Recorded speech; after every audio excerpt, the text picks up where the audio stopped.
EVM মেশিনের 6 নম্বর বোতাম টিপে জয়যুক্ত করুন এবং এই নবদ্বীপের 5 নম্বর বোতাম টিপে তাদের জয়যুক্ত করুন।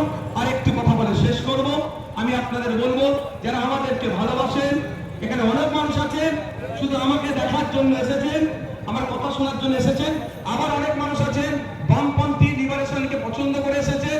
আমার রাজনৈতিক এখানে সংগঠন খুবই দুর্বল, আমি মিথ্যে কথা বলি না, অসত্য কথা বলি না, কিন্তু দেখার জন্য অনেকে এসেছেন। আমি তাদের কাছে অনুরোধ এতটুকুই করব, যদি আমাকে ভালোবেসে থাকেন, আমার বড় ভাইজানকে ভালোবেসে থাকেন, এইখানে কি নবদ্বীপে খাম চিহ্নটা আমরা একটু চেঞ্জ করে কাস্তাপুরি তারা চিহ্ন করেছি। এখানে কাস্তাপুরি তারা চিহ্নতে ভোট দিয়ে আমারই আপনি আমার খাম চিহ্নকেই ভোট দিচ্ছেন। আপনারা সবাই ভোট দেবেন। লাল ঝান্ডার উপরে 3টে স্টার আছে, ওইখানে হাত দিয়া অর্থাৎ ইন্ডিয়ান মেশিনের 6 নম্বর বোতাম টিপা মানেই মনে করবে ওটাই খাম চিহ্নকে ঠিক দেওয়া হচ্ছে। অর্থাৎ আমরা একসাথে লড়াই করছি, এবারে আমাদেরকে জিততে হবে।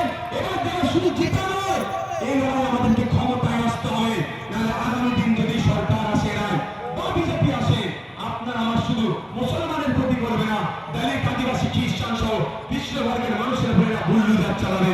আপনাদের বলবো ঐক্যবদ্ধ দলবদ্ধ হতে হবে। আগামী 29 এপ্রিল আসছে দিন, কৃষ্ণনগর বিধানসভা কৃষ্ণনগর দক্ষিণে লাল ঝান্ডার 3টে স্টারের উপরে ভোট দিন, নবদ্বীপে কাস্তাপুরি তারা চিহ্নের উপরে ভোট দিন। সকলে ভালো থাকবেন।